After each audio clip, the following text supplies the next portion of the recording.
Hello everyone, for this week's Deck Tech, I wanted to build around one of my favorite commanders from the new Fallout set, Mr. House, President, and CEO. Mr. House, President, and CEO is a 3-mana, a red, a white, and a black, 0/4 legendary artifact creature human that has, whenever you roll a 4 or higher, create a 3/3 colorless robot artifact creature token. If you rolled a 6 or higher, instead create that token and a treasure token. His second ability is you can pay 4, tap, roll a 6-sided die, plus an additional 6-sided die for each mana from treasure spent to activate this ability. Mr. House doesn't care if we roll d6s, d10s, or d20s, just so long as we roll higher than a 4 or 6. So let's start by getting the best chance to roll big numbers, the d20 creatures. We have Hoarding Ogre, Nothic, Swarming Goblins, Earthcoal Elemental, Chaos Dragon, and the Linda Wild Mage. They are fine role players in the deck, but they aren't the best. That title is saved for all the Elder Dragons from Baldur's Gate, Ancient Copper Dragon, Ancient Brass Dragon, and Ancient Gold Dragon. Because their trigger is combat damage, not an attack trigger, critical hit is a cute way to generate double value. The 11 non-creature d20 spells aren't as flashy but are still fun to cast. Of these 11, Vexing Puzzle Box, Wand of Wonder, and the Deck of Many Things are my personal favorites. They provide incredible value, while just being fun cards to have on board. Just be careful with the deck. You don't want to discard your entire hand by mistake. Trust me, I've been there. The remaining dice cards include 8d6, including our commander, 1d8, and 1d10. Some of these cards require us to roll multiple dice, such as Grave Endeavor, Valiant Endeavor, and Clown Car. So if you roll 2 4s or higher, House will trigger 2 times. It doesn't check the results of the roll, just that you did roll 4 or more. This is because he doesn't have the word result in his rules text, unlike Vexing Puzzle Box, which checks the result, not each roll. Now, the last D6 card I want to talk about is the best Space Boy, Comet Stellar Pup. Now, I'll be honest, I just love this card and I tend to jam it into every red-white X deck I can. He just happens to have great synergy with this deck, so it makes sense to add him.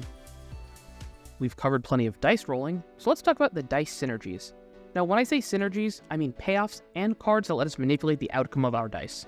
For example, Brazen Dwarf and Priority Boarding are both dice payoffs, while Will, Blade of Frontiers, Barbarian Class, and Night Shift of the Living Dead are both dice payoffs and dice manipulation.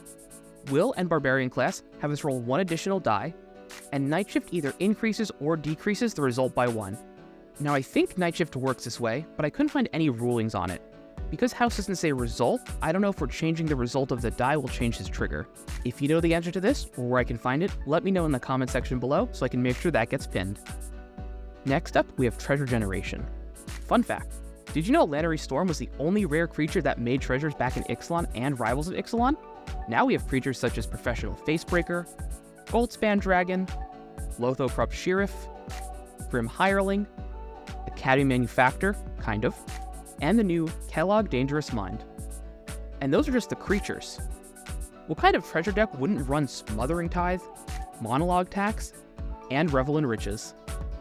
But we want other outlets for our treasures aside from our commander. Reign of Riches is a great value engine with treasures, especially if we can cast spells on other players' turns. One of the most controversial creatures in recent memory is Mirkwood Bats. Turns out, this card isn't ban-worthy, it's just very powerful in the right deck. Magda, Brazen Outlaw, will let us cheat one of our ancient dragons, most often the red one for treasures, directly into play by sacrificing 5 treasures. Prime Novelist grows and gives us red mana whenever we sack an artifact, so our treasures essentially tap for 2 mana. And finally, Hell of the Host is incredible in this deck. This isn't a treasure payoff per se, but getting multiple copies of Mr. House can lead to some wacky turns. Before we get into the upgrades and budget changes, let's talk about winning with the deck. I found there are 3 primary win conditions with 1 backup. The first is Mirkwood Bats and Brazen Dwarf burning out the table. Generally, you want to save Mirkwood Bats for when you have a critical mass of treasures and can win or take out a few players that turn. If you wanted to be cheeky, you could add a Tainted Strike to the deck for Brazen Dwarf to get the Infect win. The second win con is combat damage. It turns out, giant dragons are great at attacking. And the final win condition is Revel in Riches. Now this tends to be pretty telegraphed, so it won't happen too often, but I sure love it when it comes together. The backup win condition might seem a little boring, but it's exsanguinate. This shouldn't be a surprise in a deck where we generate tons of mana. Games do have to end, so that's why I put it in here. Finally, let's talk about budget swaps and upgrades. If you love this commander, but want a more budget-friendly version, don't worry, I got you. We can swap out 12 cards from the main and 5 of the lands, bring the price of the deck down from over $300 to $76 at the time of recording. Originally, I wanted to add attractions to roll more dice, but I realized I needed to add more value and win conditions back into the deck. Now, if you want to upgrade the deck, we can do that too. I would start by cutting the worst dice rolling creatures, treasure producers, and then adding in token doublers, better treasure generation, better finishers, and some protection. Notably, we get to add Roaming Throne to double up on our commander's triggers, or the dragons, and add Portal to Phyrexia as another target for Magda. Now, before we wrap up, there are 2 silver border cards I'd like to mention, Krark's Other Thumb and Sword of Dungeons & Dragons. While these are uncards, they don't do anything that breaks the game and are great synergy pieces with the deck. Just make sure to ask if everyone is okay with these first. I can't imagine most people have a problem with them, but you should still ask. As always, I'll have a link to the decks in the video description below, so you can go check those out.